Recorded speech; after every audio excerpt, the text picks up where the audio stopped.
আজকের এই শুভ লগ্নে মণ্ডপের যে থিম হবে সেই মণ্ডপের মূলপত্তর অর্থাৎ খুঁটি পুজো শ্রীমতী সাহিত্যিকা ব্যানার্জির সাথে এই অঞ্চলের প্রতিটি অধিবাসীদের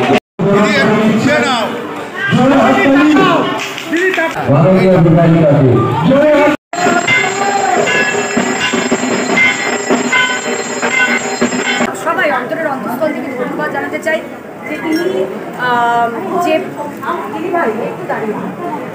আমি অন্তরের অন্তঃস্থল থেকে মাননীয় মুখ্যমন্ত্রী মমতা বন্দ্যোপাধ্যায়কে আমরা প্রত্যেকে ধন্যবাদ জানাতে চাই, কারণ তিনি যদি সেই করোনা কোভিডের সময় এই দুর্গাপুজো কমিটিগুলোর পাশে না দাঁড়াতেন।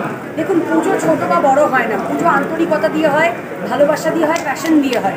কিন্তু যারা আর্থিকভাবে অত বড়োভাবে পুজো করতে পারে না, তাদের আর্থিক অসুবিধার জন্য করোনা কোভিডের সময় আমাদের রুটি সবারই বক্তব্য হয়েছিল, তখন যদি না দাঁড়াতেন অনুদান দিয়ে, তাহলে তারা হয়তো কন্টিনিউ করতে পারত। তাদের মধ্যেই হয়তো দেখুন আজকে ছোট পুজো করে শুরু করেছিল, কিন্তু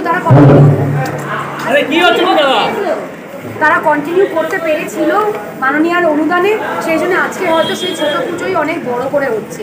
তো আমরা চাই প্রত্যেকটি পুজো ছোট বা বড় আর্থিকভাবে বলছি, মানে ফান্ডের যারা যতটা খরচা করে সেই অনুযায়ী বড় বা ছোট বলছি, সব পুজো যেন সুন্দর করে হোক, আন্তরিকতা দিয়ে হোক, এবং মাননীয়া যেভাবে কার্নিভাল করে থাকে দুর্গাপুজোর কার্নিভাল, সেটা দেশ বিদেশ থেকে মানুষে দেখতে আসে। এবং দুর্গাপুজোটা দেখুন শুধু আমাদের আনন্দ বা মায়ের আরাধনা তো না, এটার একটা বড় অর্থনীতির চাকা ঘোরে এর মধ্যে। এই প্যান্ডেলের জন্য যারা কাজ করছে, যারা মণ্ডপ সজ্জা করছে, যারা প্রতিমা বানাচ্ছে, যারা থিম পুজো প্যান্ডেল করছে, যারা মেলায় ফুচকাওয়ালার ফুচকাওয়ালা যে দোকান নিয়ে বসছে, যে নাগরদোলা বসাচ্ছে, সবার কিন্তু একটা অর্থনীতির চাকা ঘোরে।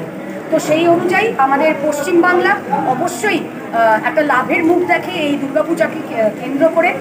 তো সেটা ভালো হোক, প্রত্যেক বছর সেই লাভ আরও বাড়ুক, যা দিয়ে মানবিক মুখ্যমন্ত্রী মানুষের যদি ইউনেস্কোর কাছে নিয়ে গেছে স্বীকৃতি দেয়, কি বলবেন? এটা আমরা গর্বের ব্যাপার, আমাদের জন্য গর্বের ব্যাপার যে ইউনেস্কো থেকে আজ দুর্গাপুজোকে একটা ব্র্যান্ড হিসেবে তারা স্বীকৃতি দিয়েছে। তো এটা আমাদের গর্বের ব্যাপার, বাংলার মানুষের গর্বে, বাঙালির গর্ব। মুখ্যমন্ত্রী বিশ্বজনীন করেছিলেন যে আমাদের দুর্গাপুজো, তার সঙ্গে সংগতি রেখে আমাদের রামকৃষ্ণ পাল সংগঠন এই পুজোতে দেখছি দারুণ উৎসাহ, দারুণ পুজোটা বললাম যে পুজো ছোট বা বড় হয় না, পুজো হয় আন্তরিকতা দিয়ে, প্যাশন দিয়ে। এবং দুর্গাপুজোটা একটা প্যাশনের ব্যাপার, মানুষকে শুধু দেখানোটা না, তারা যে বিভিন্ন থিম করছে, কেউ সাবেকিয়ানা, উত্তর কলকাতায় বেশি সাবেকিয়ানা হয়, থিমও হয়, দুটোই দেখুন আমাদের সময়ের সাথে তাল দিয়ে চলতে হবে, এবং মানুষ যেটা দেখতে চাইছে সেই অনুযায়ী আমাদেরকে করতে হবে, অবশ্যই আমাদের চয়েসটাও রেখে।